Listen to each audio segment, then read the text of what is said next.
তৃণমূল ঘনিষ্ঠ বালি ব্যবসায়ীর বাড়িতে সোনার খনি, পুলিশের তল্লাশিতে উদ্ধার হয়েছে 502 গ্রাম সোনার গয়না। বাড়ি ও অফিস থেকে উদ্ধার প্রায় 50 লক্ষ টাকা। গতকাল সন্ধে মোহাম্মদ বাজারের বালি ব্যবসায়ী লগিন শেখের বাড়িতে হানা দেয় পুলিশ। প্রায় 12 ঘন্টা ধরে চলে পুলিশি তল্লাশি। বালি ব্যবসায় বেআইনি লেনদেনের অভিযোগে পুলিশের হানা। আরও একবার জানিয়ে রাখবো, তৃণমূল ঘনিষ্ঠ বালি ব্যবসায়ীর বাড়িতে সোনার খনি। এবার আমরা কথা বলবো আমাদের রিপোর্টারের সঙ্গে। এই মুহূর্তে হিমাদ্রি রয়েছেন। হিমাদ্রি, একটু আগে পর্যন্ত দেখলাম আমরা আগ্নেয়াস্ত্র চাষ, তারপর দেখলাম যে গুপ্তধন উদ্ধার হয়েছে মাটির তলা থেকে, আর এবার সোনার খনি। ঠিক কি এখন অব্দি পুলিশ বলছে?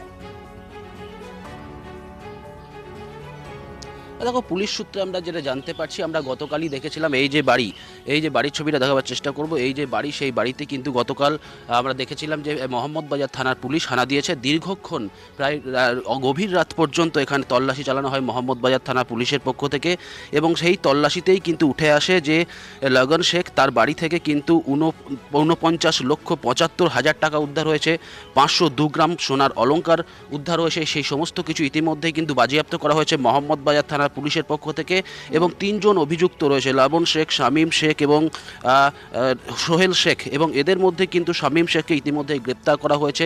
তাকে আজ সিউড়ি যে আদালত, সেই আদালতে তোলা হবে। এই যে বাড়ি, এই বাড়ি পাশেই রয়েছে তার অফিস, দুটোই কিন্তু এই পাশাপাশি, একদিকে বাড়ি একদিকে অফিস। এই বাড়ি এবং অফিসে যৌথভাবে তল্লাশি চালানো হয় মোহাম্মদ বাজার থানার পুলিশের পক্ষ থেকে। তারপরেই কিন্তু এই ধরনের টাকা এবং অলংকার উদ্ধার হয়েছে। এই টাকার উৎস কি, কোথা থেকে এত পরিমাণে ক্যাশ এই বাড়িতে এলো, এই সমস্ত কিন্তু ইতিমধ্যেই মোহাম্মদ বাজার থানা পুলিশের পক্ষ থেকে তদন্ত করা হচ্ছে। ইতিমধ্যেই তাকে হেফাজতে নেওয়া হবে বলে আমরা জানতে পারছি, এবং এই বাড়িতে কিন্তু আরও 2 জন রয়েছে যাদের বিরুদ্ধে অভিযোগ রয়েছে।